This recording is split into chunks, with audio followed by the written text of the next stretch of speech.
Shalom, selamat malam Bapak Ibu, jemaat yang terkasih di dalam Tuhan. Hari ini kita bersyukur, kita boleh bersama-sama kembali lagi berkumpul dan belajar kebenaran firman Tuhan. Sebelum kita memulai PA kita pada malam hari ini, kita akan menunggu 1-2 menit untuk beberapa orang saudara yang akan bergabung kita bersama-sama dengan kita di IG Live pada malam hari ini. Saya berdoa dan berharap kita semua berada di dalam kondisi yang baik, di dalam kondisi yang sehat. Bapak Ibu, pandemi ini masih belum berlalu. Oleh karena itu, kita harus terus waspada. Menurut info yang diberitakan hari ini dari Suara Surabaya Media, terjadi peningkatan jumlah orang yang dirawat inap di asrama haji. Ya, oleh karena itu, kita terus berdoa supaya situasi ini boleh segera pulih. Penurunan memang kita telah capai, tetapi itu berarti kita bebas dengan sebebas-bebasnya melakukan aktivitas kita. Oleh karena itu, kita terus waspada, kita terus menggunakan protokol kesehatan yang ketat supaya kita juga boleh terhindar dari paparan virus corona COVID-19. Ya, sambil menyapa saudara kita yang sudah bergabung, kita akan menunggu sebentar untuk saudara-saudara yang lain yang akan bergabung. Selamat malam untuk Stephen yang sudah bergabung malam hari ini. Semoga baik-baik dan sehat-sehat untuk Stephen.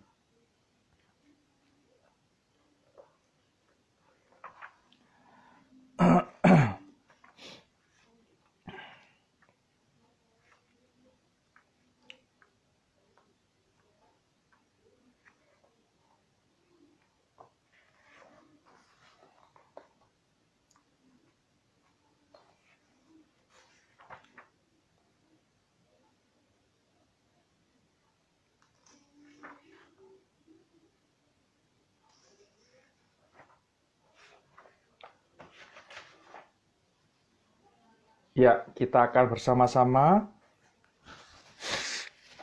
bersatu di dalam doa. Mari kita berdoa.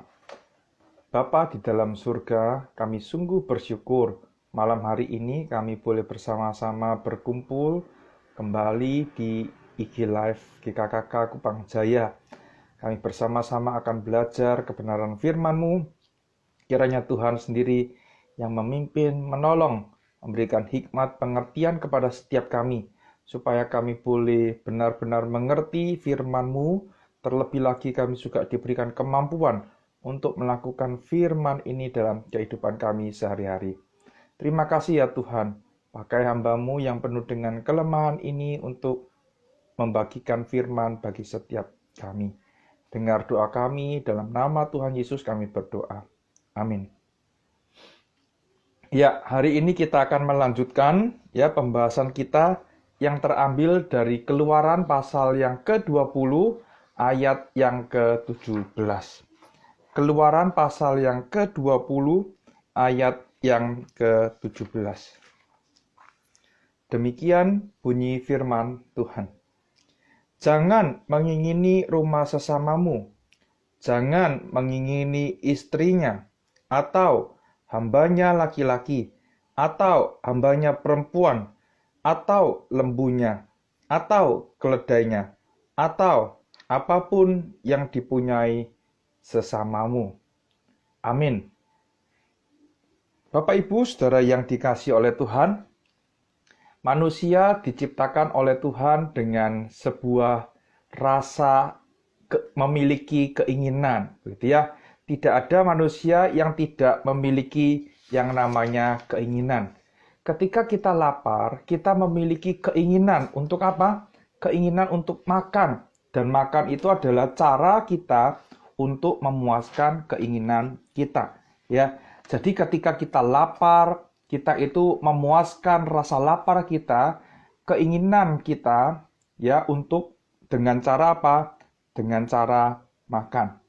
Demikian juga ketika kita itu memiliki keinginan untuk berelasi, ya bergaul dengan seorang teman atau beberapa orang teman, maka cara kita untuk memenuhi keinginan kita tersebut adalah apa? Kita bergabung di dalam sebuah komunitas, ya. Nah, setiap kita juga memiliki keinginan untuk apa? Keinginan untuk memiliki relasi yang intim, keintiman di dalam hal relasi. Dan keintiman di dalam hal relasi ini akan menarik kita, dan itu dipenuhi melalui apa? Melalui pernikahan. Nah, Bapak Ibu, tidak ada yang salah dengan yang namanya keinginan. Karena memang kita diciptakan oleh Allah dengan yang namanya keinginan.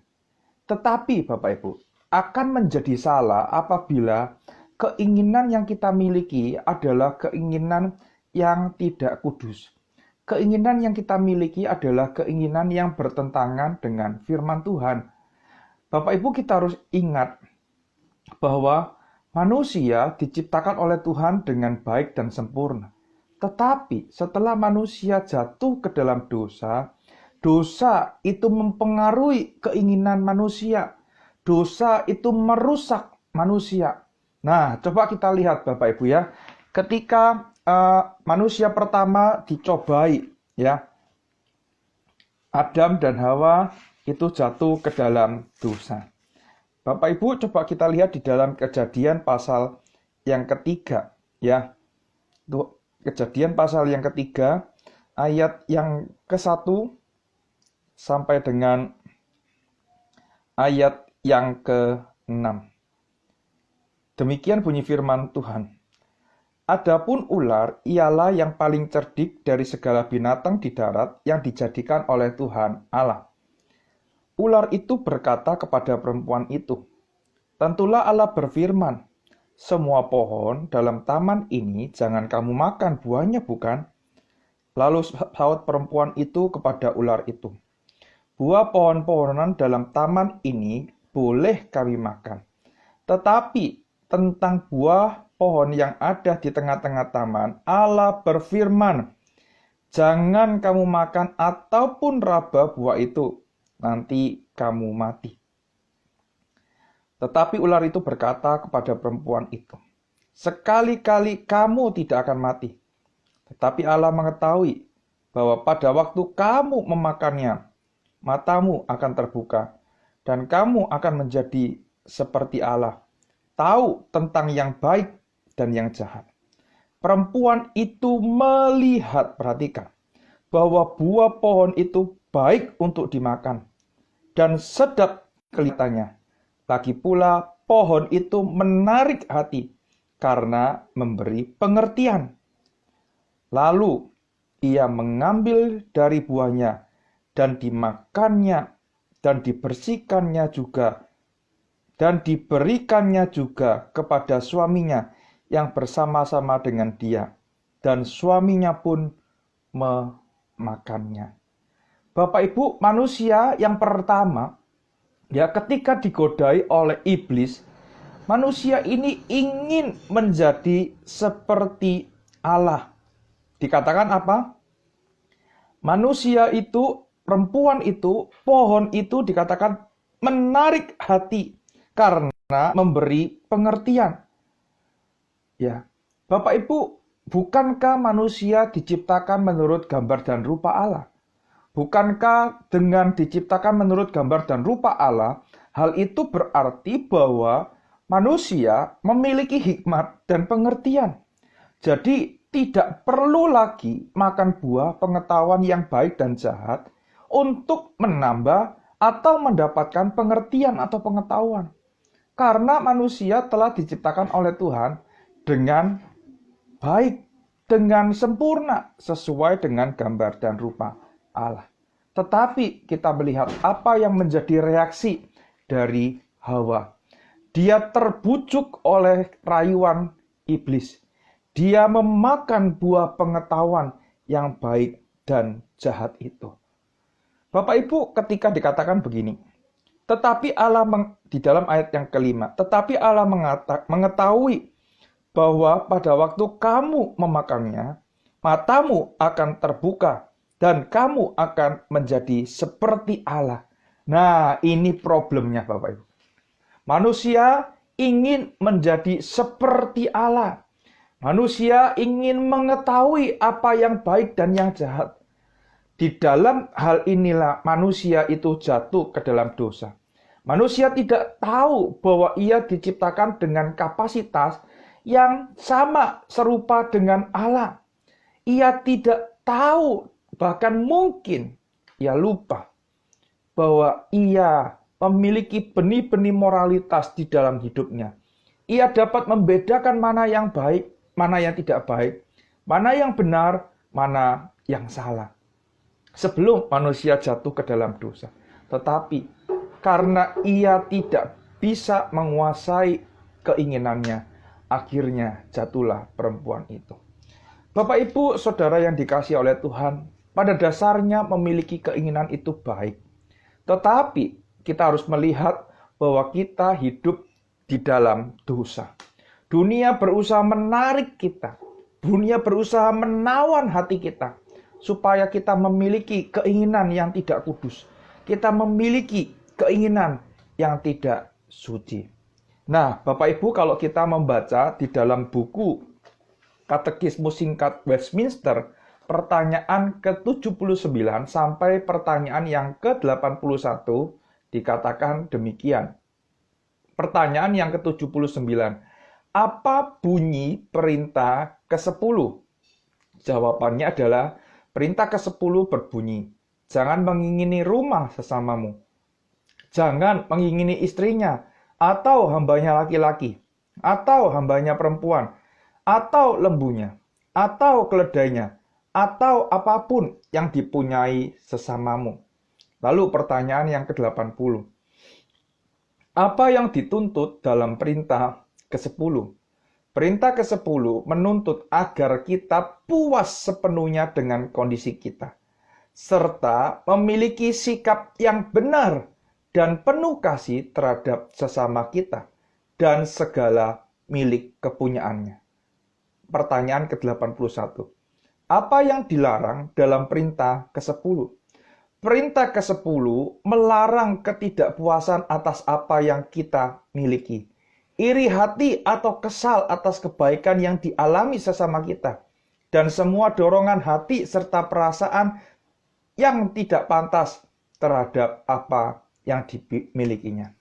Bapak Ibu, kalau kita perhatikan, konteks dari perintah ini diberikan adalah ketika Allah telah memanggil keluar umatnya dari tanah penjajahan di Mesir. Umat pilihan Allah ini akan masuk ke dalam tanah perjanjian yang akan diberikan oleh Allah. Di sana mereka akan mendapatkan tanah. Setiap suku akan mendapatkan bagiannya masing-masing. Kalau perintah ini tidak diberikan, maka akan terjadi pembunuhan antara satu suku dengan suku yang lain untuk memperebutkan daerahnya, untuk memperluas daerahnya. Oleh karena itu, Bapak Ibu, perintah ini diberikan supaya apa? Mereka menjaga, mereka menghormati milik saudara mereka. Ingat, Israel ini adalah saudara. Suku-suku yang ada di Israel ini adalah berasal dari satu ayah dan berapa orang itu. Oleh karena itu, mereka harus ingat bahwa mereka ini umat pilihan. Oleh karena itu, Tuhan perlu mengatur hal ini supaya tidak terjadi yang namanya pembunuhan, terus kemudian perebutan harta, perebutan ternak, perebutan wilayah, terus kemudian suku A melawan suku B, ya, terus kemudian saling membunuh. Ingat, mereka ini adalah satu saudara. Bapak Ibu yang dikasihi oleh Tuhan, oleh karena itu perintah ini bukanlah sebuah perintah yang kelihatannya mudah, ya, untuk dilakukan. Karena kita itu seringkali memandang, ya, ketika kita melihat orang lain memiliki sesuatu yang baru, entah itu laptop baru, entah itu dia menduduki jabatan yang baru, entah dia memiliki kendaraan yang baru, memiliki rumah yang baru, dan tidak memiliki istri yang baru tentunya. Kita merasa jengkel, kita merasa iri hati, kita merasa kesal. Bapak Ibu yang dikasihi oleh Tuhan, mari kita belajar bersyukur supaya kita tidak terjerat oleh kejatuhan berkaitan dengan keinginan ini. Mari kita belajar bersyukur dengan apa yang kita miliki. Mari kita belajar bersyukur untuk setiap hal yang Tuhan telah percayakan kepada setiap kita. Mari kita belajar hidup dengan rasa puas dan cukup. Bapak Ibu berbicara mengenai keinginan Bapak Ibu ya. Kita harus tahu bahwa segala hal yang kita inginkan itu belum tentu kita butuhkan. Saya ulangi sekali lagi Bapak Ibu. Segala hal yang kita inginkan belum tentu kita butuhkan. Tetapi sesuatu yang kita butuhkan itu pasti kita inginkan. Jadi jangan dibolak-balik Bapak Ibu ya. Segala sesuatu yang kita inginkan belum tentu itu kita butuhkan. Tetapi sesuatu yang kita butuhkan itu pasti kita inginkan. Bapak Ibu kita harus belajar. Pertama, kita harus belajar untuk puas dan bersyukur dengan apa yang telah Tuhan percayakan di dalam kehidupan kita. Kalau engkau merasa bahwa, wah orang lain mendapatkan jabatan yang baik, aku ingin kerja lebih lagi untuk bisa mencapai seperti yang dicapai oleh orang tersebut. Apakah itu salah? Tidak salah. Karena keinginan untuk mendapatkan sesuatu yang lebih, itu mendorong kita untuk menjadi pribadi yang lebih maju. Akan menjadi salah apabila kita memiliki respon yang tidak benar. Oh, awas ya, saya tidak suka dia sukses. Saya akan merancangkan sesuatu yang jahat. Nah, ini yang tidak boleh. Oleh karena itu, kita harus belajar untuk bersyukur dan puas. Dan yang kedua, kita harus belajar untuk membedakan mana yang keinginan kita, mana yang kebutuhan kita. Saya kasih contoh misalnya Bapak Ibu ya. Bapak Ibu sudah punya Android. Tiba-tiba ada keluar Android model terbaru. Ya, terkini. Kameranya ada 4. Terus kemudian ya layarnya lebih besar. Dan hasil fotonya lebih bagus. Android Bapak Ibu masih bagus dan masih bisa digunakan. Ketika Bapak Ibu ya ditawari oleh orang, ayo Pak silakan, ini mumpung ada promo begitu ya. Nah, hal tersebut akan menjadi keinginan atau kebutuhan ketika apa Bapak Ibu? Kapan tawaran itu menjadi keinginan kita atau kebutuhan kita? Ya. Tawaran tersebut akan menjadi kebutuhan kita apabila Android lama kita yang kita miliki itu sudah tidak bisa berfungsi lagi. Misalnya rusak, ya, terus kemudian LCD-nya pecah, begitu ya.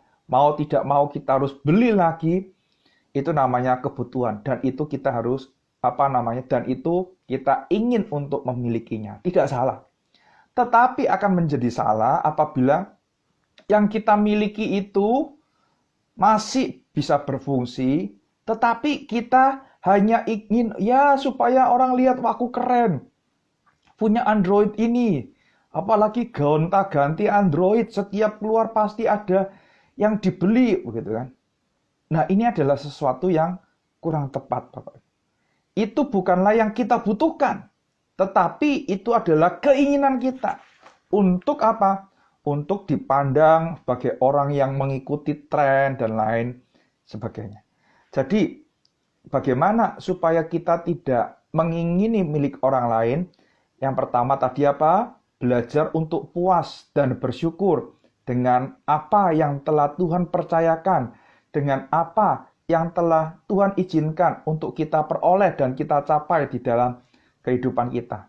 Dan yang kedua, mari kita belajar untuk apa? Membedakan manakah yang namanya keinginan, manakah yang namanya kebutuhan.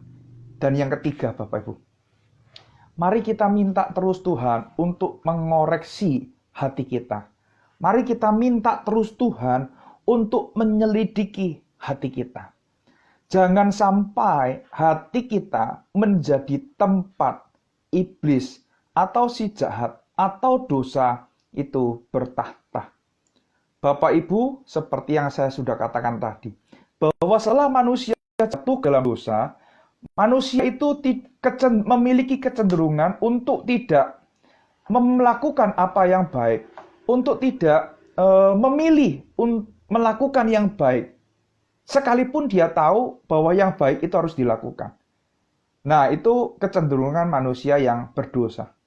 Ditambah lagi dengan tawaran-tawaran dunia, dengan godaan-godaan dari dunia yang mau menarik kita, yang mau menjauhkan kita dari kasih Allah. Oleh karena itu, mari kita belajar untuk mengoreksi hati kita. Kenapa kita harus mengoreksi hati kita? Karena hati itulah pusat dari segala kehidupan. Dari sanalah akan terpancar kehidupan. Hati itu adalah pusat dari segala sesuatu. Ya, oleh karena itu Bapak Ibu, mari kita koreksi hati kita. Apakah hati kita dipenuhi oleh keinginan-keinginan yang kudus, yang sesuai dengan kehendak Allah? Keinginan-keinginan yang sesuai dengan maunya Allah, bukan maunya kita sendiri. Bapak Ibu yang dikasihi oleh Tuhan, ketika kita membiarkan hati kita dikuasai oleh Allah, maka sebenarnya kita sedang membiarkan Tuhan memproses kita, mengubah kita, dan membentuk setiap kita. Tidak mudah. Dan proses perubahan itu, proses pembentukan itu adalah sebuah proses yang menyakitkan di dalam kehidupan kita. Tetapi itu Tuhan gunakan untuk semakin hari menyempurnakan setiap kita. Bapak Ibu, kita belajar dari Rasul Paulus di dalam Filipi pasal yang keempat ayat yang ke-11 sampai dengan ayat yang ke-12. Dikatakan demikian. Aku telah belajar mencukupkan diri dari segala keadaan. Aku tahu apa itu kekurangan dan aku tahu apa itu kelimpahan. Dan dalam segala hal dan dalam segala perkara tidak ada sesuatu yang merupakan rahasia bagiku.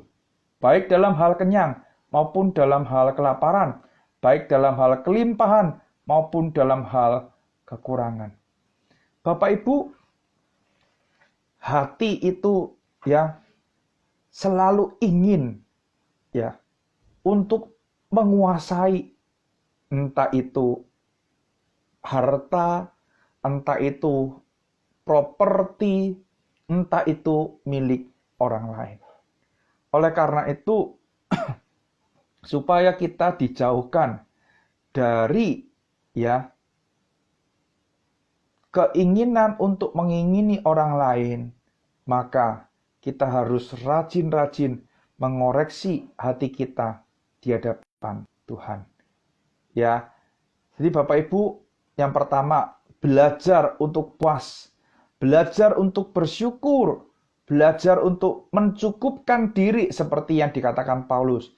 Dan kita juga belajar yang kedua apa? Membedakan mana yang namanya keinginan, mana yang namanya kebutuhan. Dan yang ketiga, kita harus belajar untuk terus-menerus mengoreksi hati kita. Karena hati itulah pusat dari segala sesuatu. Dan dari sanalah terpancar kehidupan kita. Bapak Ibu yang dikasihi oleh Tuhan, bagaimana dengan hidup kita? Ya, bagaimana dengan hidup kita? Bapak Ibu mungkin pernah mendengar, ya, mungkin Bapak Ibu pernah mendengar bahwa rumput tetangga itu lebih hijau. Benar. Tetapi tidak selalu yang lebih hijau itu akan dapat memberikan kepuasan di dalam hati kita. Saya ulangi sekali lagi Bapak Ibu ya. Rumput tetangga itu memang lebih hijau kelihatannya. Tetapi yang lebih hijau itu tidak selalu dapat memuaskan keinginan kita kalau kita tidak dikuasai oleh Tuhan. Ya, Bapak Ibu, suatu kali saya mendengarkan Pendeta Stephen Tong berkhotbah. Ya, beliau mengatakan demikian. Saya ketika melihat orang bisa menggambar, bisa mendesain gedung, saya iri, saya kepingin bisa seperti dia. Lalu jadinya apa? Pendeta Stephen Tong belajar menggambar ya, desain arsitektur, belajar ini, belajar itu. Itu adalah keinginan yang baik, Bapak Ibu ya. Keinginan yang tidak salah. Keinginan untuk maju. Keinginan untuk memperlengkapi diri. Demi apa? Demi memperluas kerajaan Tuhan. Itu tidak salah. Tetapi keinginan yang tidak kudus. Keinginan ingin menguasai orang lain. Supaya orang lain tunduk kepada kita. Ingin menguasai wilayah orang lain. Dan orang lain menjadi budak kita. Nah, itu adalah keinginan yang keliru. Ingin menguasai istri orang lain, harta orang lain, itu adalah keinginan yang keliru. Di Alkitab apakah ada contohnya? Ada, Bapak Ibu ya. Siapa misalnya? Daud. Daud memiliki keinginan yang tidak kudus. Ketika Daud melihat Batsyeba yang sedang mandi. Dan akhirnya apa, Bapak Ibu? Keinginan Daud itu membuat Daud membuat dosa yang lain. Nah, hati-hati Bapak Ibu ya. Dosa itu seringkali memacu kita untuk melakukan dosa yang lain. Oleh karena itu, belajar untuk mengendalikan keinginan kita. Ya, belajar untuk meminta Tuhan terus menguasai hati kita supaya tidak ada yang menarik kita dari hadapan Allah. Tidak ada yang membuat kita jatuh ke dalam dosa. Ya, kita tahu Bapak Ibu ya, Daud melihat Batsyeba yang sedang mandi, dia kemudian jatuh ke dalam dosa, dan dosa itu membuat Daud jatuh ke dalam dosa lagi, yaitu apa? Merancangkan pembunuhan suami dari Batsyeba. Ya. Oleh karena itu, Bapak Ibu, belajar untuk menguasai diri kita. Belajar minta Tuhan mengoreksi diri kita. Apakah di dalam hati kita memiliki keinginan-keinginan yang tidak kudus. Kiranya Tuhan menolong dan memberkati kita. Supaya kita dijauhkan dari keinginan-keinginan yang tidak kudus. Amin. Nah, Bapak Ibu, di dalam kesempatan ini, saya memberikan kesempatan untuk Bapak Ibu bertanya. Sambil menunggu Bapak Ibu bertanya, izinkan saya menyapa Bapak Ibu yang sudah bergabung dengan IG Live malam hari ini. Ya, saya akan menyapa beberapa orang saudara yang sudah bergabung.